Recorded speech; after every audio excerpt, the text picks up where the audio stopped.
Good evening friends, welcome to SGSI dictation club. आज हम लोग राजस्थान हाई कोर्ट से रिलेटेड डिक्टेशन लिखेंगे, जिसकी गति 70 शब्द प्रति मिनट रहेगी। शब्दों में काफ़ी सघनता है और कठिनाई भी आएगी। आप लोग लिखने का प्रयत्न करें। जहाँ भी आपको प्रॉब्लम्स हो आउटलाइंस क्रिएट करने में, शब्द चिन्ह बनाने में या डिक्टेशन को सुनने में, आप मुझे कमेंट बॉक्स में कमेंट करके बता सकते हैं या पर्सनली मेरे व्हाट्सएप नंबर पे सेंड भी कर सकते हैं। मैं आपको सेटिस्फाइड करूँगा। चलिए लिखते हैं। रेडी? लिखिए। अध्यक्ष जी, सरकारी काम काज की भाषा बदलने में दो तत्व कार्य करते हैं, दृढ़ इच्छा शक्ति और जनप्रतिनिधियों की मनोवृत्ति।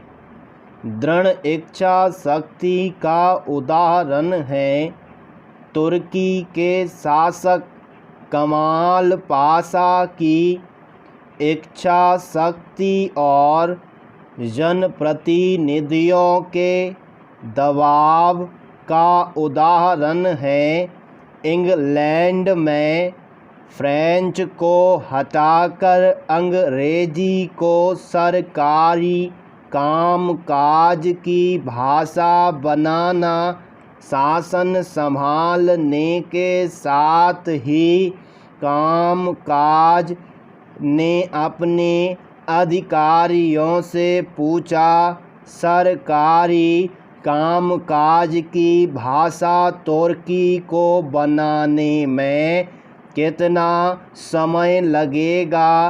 कम से कम 10 वर्ष। उपस्थित अधिकारियों का मत था, समझ लो कल प्रातः 10 वर्ष समाप्त हो गए। कमाल पाशा का दृढ़ स्वर गूंज उठा और 24 घंटों के भीतर अंग्रेजी के स्थान पर तुर्की को राजभाषा बनाया गया।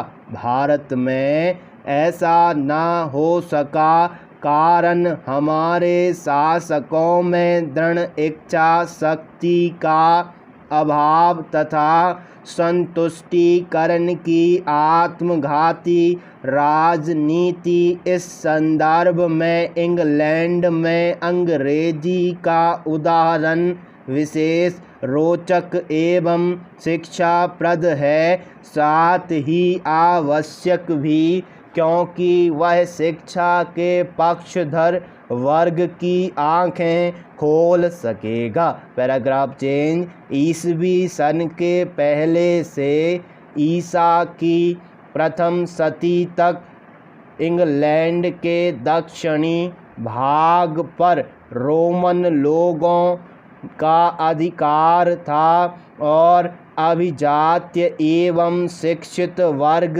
की भाषा लैटिन हो गई थी। यह भी ध्यातव्य है कि अंग्रेजों की अपेक्षा रोमन उन दिनों कहीं अधिक सभ्य थे।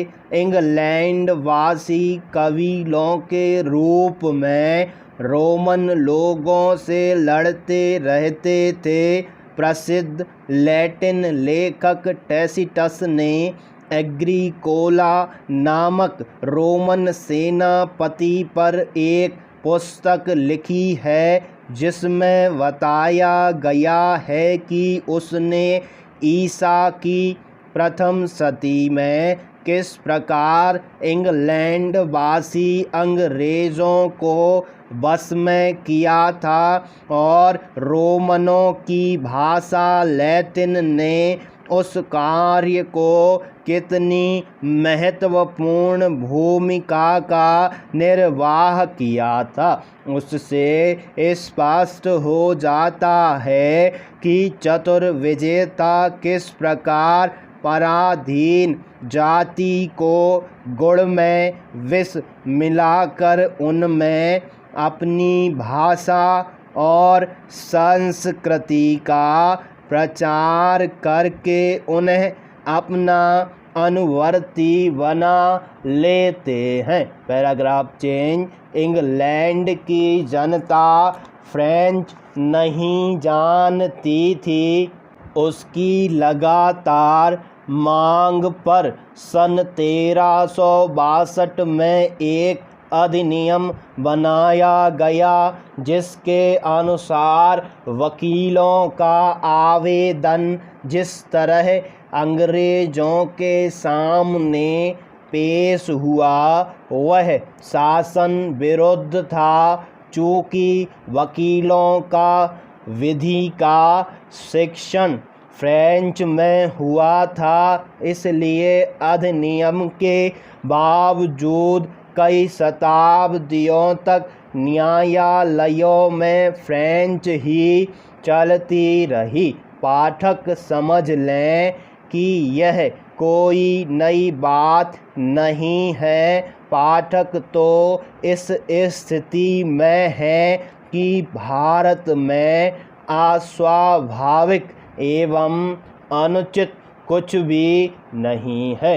इंग्लैंड में इस बीच अंग्रेजी को न्यायालय की भाषा बनाने के लिए जनता की मांग इतनी उग्र हो गई कि सरकार ने सन 1731 में प्रयोग अनिवार्य किए।